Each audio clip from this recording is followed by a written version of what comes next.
بسم اللہ الرحمن الرحیم۔ حضرات علماء کرام و ائمہ اعظام، مولانا ابو بکر صاحب نے ہماری آپ کی ملاقات کے لیے عصر بعد کا وقت رکھا ہے۔ اللہ تعالیٰ اس ملاقات کو مبارک فرمائے، قبول فرمائے۔ آپ حضرات اس شہر میں دینی خدمات سے لگے ہوئے ہیں، اللہ تعالیٰ اسے بھی قبول فرمائے۔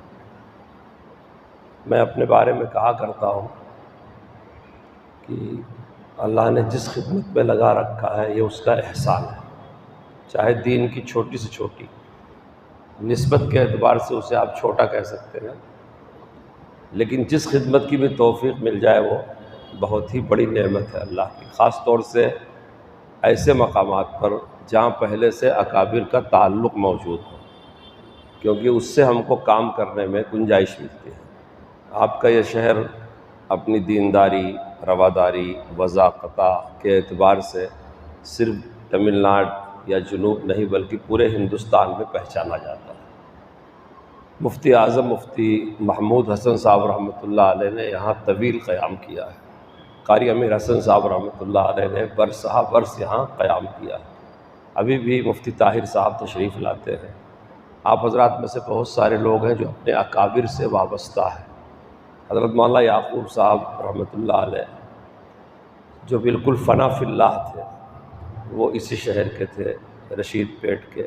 حضرت شیخ کے اتنے معتمد تھے کہ شیخ کے خطوط وہ لکھا کرتے تھے، اور کچے مکان میں لگ بھگ 1 سال کا قیام کیا تھا، مگر کبھی اظہار تعلق کے طور پہ بھی ان باتوں کو نہیں کہتے تھے۔ حضرت مولانا شیخ محمد یونس صاحب رحمۃ اللہ علیہ مولانا یعقوب صاحب کی بہت دل سے قدر کرتے تھے، اور مولی یعقوب کہتے تھے، ان کے برابر ہیں وہ۔ تو یہاں اکابر کا فیض پہلے سے ہے۔ یہ 2-4 نام مجھے اس مناسبت سے یاد آ گیا کہ میں ان کا شاگرد، ان کا قدردان ہوں، میں نے ان کو دیکھا ہے، لیکن اور بہت سارے لوگ ایسے ہیں، معاصر غیر معاصر، پہلے کے۔ ہمارے مفتی صاحب مفتی ابو بکر صاحب کے خسر عبدالعزیز صاحب، یہ بہت قدیم جلال آباد کے فضلہ میں ہیں۔ ہمارے محترم صاحب مولانا اسحاق صاحب کے ساتھیوں میں تھے، حضرت جلال آبادی سے بہت وہ قریب تھے۔ یہ وہ لوگ ہیں جن کے اندر نیکی کے عناصر زیادہ تھے، وہ آج کل کے فضلاء علماء کی طرح نہیں تھے۔ تو اس چیزوں کا بھرم باقی رکھنا یہ ہماری اور آپ کی ذمہ داری ہے۔ یہاں جو قدیم مسجدیں ہیں، آپ وہاں خطیب ہیں، آپ وہاں امام ہیں، پہلے کوئی اور ہوگا۔ آپ جو دینی کام کر رہے ہیں، ایسا نہیں ہے کہ وہ مطلبی نے شعر کہا ہے نا، خفافۃ منکوحۃ خفافہ منکوحۃ و طریقہ عذرا، یعنی عجیب متضاد چیزوں کو اکٹھا کیا ہے کہ راستہ ایسا ہے جو کنوارا ہے، اور موزے ایسے پھٹے ہوئے ہیں جگہ جگہ سوراخ پڑ گیا۔ اس کا کمال ہے متنبی کا۔ تو آپ ایسے شہر میں نہیں ہیں کہ طریق و عذرا ہو، آپ ایک ایسے شہر میں کام کر رہے ہیں جہاں آپ کے بڑے بڑے بھی آ کے کام کر کے گزر چکے، ان کے تجربات سے فائدہ اٹھائیے۔ میں جب کسی ایسے شہر میں جاتا ہوں، ہندوستان میں گنے چنے ایسے شہر ہیں، تو میں وہاں کے علماء کو دعوت فکر دیتا ہوں کہ آپ ایک مضمون تیار کریں، اس شہر کے اصحاب کمال۔ اصحاب کمال کا دامن بڑا وسیع ہے، ادبی کمال ہو، خدمت خلق کا کمال ہو، دینی کمال ہو، کوئی تجدیدی کارنامہ ان کا ہو، دینی تعلیم کو پھیلانے کے لیے، مسلک کی نشر و اشاعت کے لیے، عوام میں مصالحت کرانے کے لیے، غیر مسلموں کے ساتھ اچھے تعلقات، یہ سب کمالات ہیں، اور ان سارے کمالات کی بنیاد حضرت محمد رسول اللہ کا حسین اخلاق ہے۔ تو ہر ایک میں کچھ نہ کچھ جھلک ہے، اس میں عامی بھی ہو سکتا ہے اور عالم بھی ہو سکتا ہے۔ ایک فہرست اپنے پاس رکھنی چاہیے، اور ان کی خاص خاص باتوں کو اپنے مد نظر بھی رکھنا چاہیے، اور اس سے فائدہ اٹھا کر کے کام بھی کرنا چاہیے۔ تو اس لیے چھوٹا ہی کام چاہے ہو، کوئی مکتب پڑھا رہا ہے، کوئی امامت کر رہا ہے، کوئی خطابت کر رہا ہے، لیکن یہ وہ کام آپ کر رہے ہیں جو کوئی بھی نہیں کر سکتا۔ عام طور سے اس وقت جہاں کہیں بھی کوئی عالم، مولوی، تبلیغی جماعت، کوئی پیر، مشائخ جاتے ہیں تو علماء کا ایک الگ سے جوڑ رکھا جاتا ہے، اور میں بھی شریک ہوتا ہوں، تو ہم ایک ہی بات سنتے ہیں، یہ آپ کا کام ہے، یہ آپ کا کام ہے، یہ آپ کا کام ہے۔ خانقاہ والے کہتے ہیں صاحب تزکیہ آپ کا کام ہے، غلط نہیں کہتے۔ تبلیغ والے کہتے ہیں دعوت آپ کا کام ہے، مکاتب والے کہتے ہیں تعلیم آپ کا کام ہے، سب صحیح کہتے ہیں، میں اس کے بعد والی بات کہتا ہوں کہ آپ جس کام میں لگے ہیں وہ سب سے ضروری کام ہے۔ جہاں کہیں آپ ہیں، اگر تعلیم بالغہ میں لگے ہیں، اس کام کا بدل کچھ نہیں ہے۔ آپ دوسرا سوشل ورک لاکھ کر لیں، لیکن تعلیم بالغہ کا بدل نہیں ہو سکتا، ایک الگ میدان ہے۔ اس لیے امامت کرتے ہیں، پابندی کے ساتھ آپ کر رہے ہیں، سنت کے مطابق کر رہے ہیں، مسنون قرات کر رہے ہیں، اپنے نمازیوں کی نماز صحیح کرانے کی فکر کر رہے ہیں۔ ہمارے شہر رائے چوٹی میں سال میں ایک مرتبہ ائمہ کرام 1 منٹ کا مدرسہ ضرور سناتے ہیں لوگوں کو، کیونکہ اس میں اذکار نماز کا ترجمہ بھی ہے اور اس میں تھوڑی تھوڑی چیزیں بھی ہیں، اور وہ ہے 1 ہی منٹ کا، ایسا نہیں کہ پڑھا جائے 1.5-2 منٹ ہو جائے گا۔ اذکار نماز لکھا ہے، فرائض لکھے ہیں، ایک گناہ لکھا ہے، طاعت کے فائدے لکھے ہیں۔ تو یہ ایک عالم کی ذمہ داری ہے کہ وہ جہاں رہتا ہے وہاں اپنی عوام کو اپنے دین سے فائدہ پہنچائے۔ میں اکثر جب کہیں رد فرقہ باطلہ کا تربیتی کیمپ ہوتا ہے تو کئی سو علماء ہوتے ہیں ملک میں ان سے ایک سوال کرتا ہوں۔ دیوبندی اور بریلوی 2 مشہور مکتب فکر ہیں ہمارے بر صغیر میں، دونوں کے مدرسے میں میزان منشیب سے لے کے بخاری تک ایک ہی نصاب ہے۔ بعض کتابوں کی شروحات نہیں معلوم ان کو کہ مختصر پر حاشیہ چڑھا ہوا ہے شیخ الہند کا، نہیں معلوم ان کو نہیں معلوم کہ نور الایضاح پر حاشیہ چڑھا ہوا ہے شیخ الادب کا، ان کو نہیں معلوم بخاری پر حاشیہ ہمارے اکابر، سب پڑھے، کتاب وہی ہے، متن وہی ہے، حاشیہ وہی ہے، شرح وہی ہے، گردانیں وہی ہے، مسئلے وہی ہے، فقہ کے ابواب بھی وہی ہے، لیکن فارغ ہونے کے بعد ایک دیوبندی کہلاتا ہے، ایک بریلوی کہلاتا ہے۔ یہ فرق کیسے پیدا ہو جاتا ہے؟ آپ دیکھو سلسلے سند میں اگر آپ دیکھو گے تو وہ جوڑتے ہیں، اپنی سند بھی اسی طریق سے پہنچتی ہے، شاہ ولی اللہ کے طریق سے پہنچتی ہے، الگ سے کوئی طریق نہیں ہے ان کا۔ تو یہ فرق کیوں پیدا ہوتا ہے؟ یہ فرق اس لیے پیدا ہوتا ہے کہ جو عالم دین عوام کے جد و جہد، اصلاح کی جد و جہد کرتا رہے اور ان کی طرف سے پہنچنے والی تکلیفوں پر صبر کرتا رہے، وہ دیوبندی ہے، اور جو عوام کے بگڑی ہوئی حالات پر قناعت کر کے اپنا جیب بھرتا رہے وہ بریلوی ہے، چاہے دیوبند کا ہی فارغ کیوں نہ ہو۔ جو عوام میں ہم جاتے ہیں تو عوام کو یہ نہیں معلوم مفتی صاحب کا کیا قد و قامت ہوتا ہے، قاری صاحب کا نہیں، عوام ان حدود و قیود کو، ان رسم تام رسم ناقص کو نہیں جانتی۔ عوام تو صرف آپ کا اصلاحی کارنامہ دیکھتی ہے کہ آپ نے اصلاح کتنی کیا۔ تو اپنے قوم کی اصلاح سے بے فکری یہ عالم کے لیے بڑے خطرے کی بات ہے۔ آپ غور کریں، تقاضے پیدا کریں، سنیں، حالات سے واقف ہوں اور جو کر سکتے ہیں۔ ایک تو یہ طریقہ ہے کہ آپ نے شرک و بدعت کے رد پر تقریر شروع کر دیا، رد فرقہ باطلہ پر تقریر، یہ آدھا طریقہ ہے اصلاح کا۔ اس میں آدھا طریقہ یہ بھی ہے کہ آپ ان لوگوں کے لیے جو دین سے پھرے ہوئے ہیں دعا کریں، ان سے دوستی کریں، یہ بھی تو ایک طریقہ ہے نا۔ ہم میں سے بہت کم لوگ ایسے ہیں جو اس دوسرے طریقے کو اختیار کرتے ہیں۔ جس کا کسی اللہ والے سے تعلق ہے وہ صبر کرتا ہے، مجاہدہ کرتا ہے اور مخالفین کو برداشت بھی کرتا ہے، ان کی ناگوار باتیں بھی جھیلتا ہے۔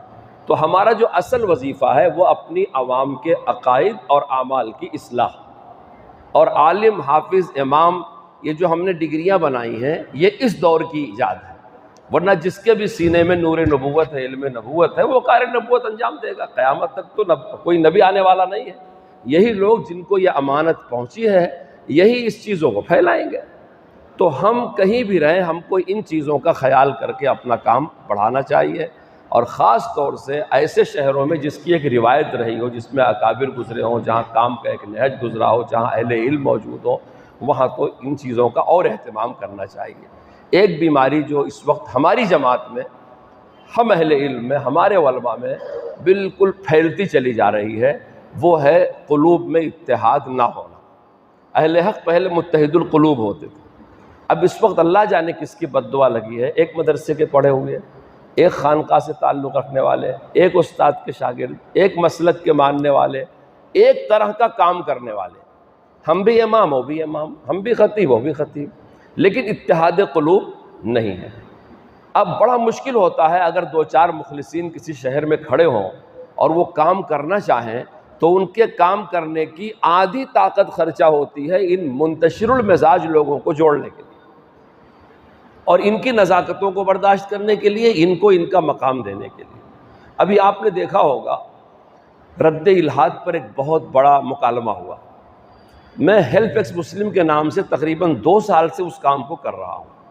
ہمارے جو فضلہ جاتے ہیں، جب ہم ان سے کہتے ہیں کہ آپ کے نوجوان نسل کے مسلمان لڑکے لڑکیاں سوشل میڈیا کی وجہ سے الحاد کے راستے پر جا رہے ہیں، اور آپ گھنٹہ 2 گھنٹہ بیٹھ کر کے ایک ایسا پروگرام چلاؤ کہ نئی نسل کی ذہنی تربیت ہو سکے، تو ہمارے سامنے سب سے بڑا مسئلہ جو آتا ہے وہ آتا ہے کہ اس وقت کا جو فاضل ہے، جو مدرسے کی 4 دیواری کے باہر کی بازار کی ٹکسال کی زبان جانتا ہے، جو علم کلام علم عقائد کی اصطلاحات کا انگریزی میں ترجمہ جانتا ہے، کیونکہ اس دور کا فارغ ہے، جو سوشل میڈیا کے نشیب و فراز سے واقف ہے، اس بیچارے کو ہمارے سماج میں بیٹھ کر کے کام کرنے کی جگہ نہیں ملتی۔